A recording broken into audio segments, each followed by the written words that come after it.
ঘন্টা মিনিট সেকেন্ডকে গুণ করা শিখব। 7 দিয়ে গুণ। নিয়ম হচ্ছে প্রথমে এই সেকেন্ডকে সেকেন্ড দিয়ে গুণ করবে, 7কে সেকেন্ড দিয়ে গুণ করবে, তারপরে মিনিটকে 7 দিয়ে গুণ করবে, ঘন্টাকে 7 দিয়ে গুণ করবে। তাহলে গুণ করলে কত হয়? 3 7 21, 3 7 21, 22 23, 223 31 সেকেন্ড। ঠিক একইভাবে এটাকে এটা দিয়ে গুণ করো, কত হয়? 7 দোকানে 14, 7 দোকানে 14, একে কত হয়? 15, 154 কি মিনিট, আর 5 7 35 কি 35 ঘন্টা। এবারে দেখো আমার 231 সেকেন্ড, তাহলে 60 সেকেন্ডের বেশি আছে, আর আমরা জানি 1 মিনিট সমান 60 সেকেন্ড।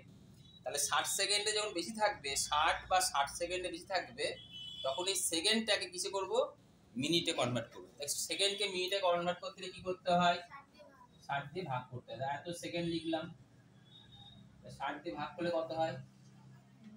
318, 180, 1 13 থেকে 8 বাজে 5, এত কি সেকেন্ড, আর এত কি কত কত সেকেন্ড হলো?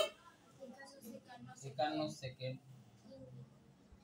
কত মিনিট? 3 মিনিট। 3 মিনিট হলে কত হলো?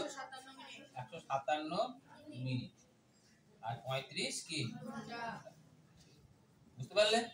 এবার দেখো তাহলে এটা 60 সেকেন্ডে কম আছে, এটা নিয়ে হাত দেব না। এবার এটা মিনিট, 1 মিনিট 1 ঘন্টা সমান কত মিনিট? 60 মিনিট।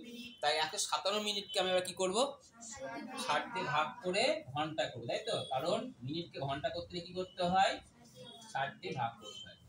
60 দোকানে 120, কত হলো? 7 3 37 মিনিট। কত মিনিট হলো?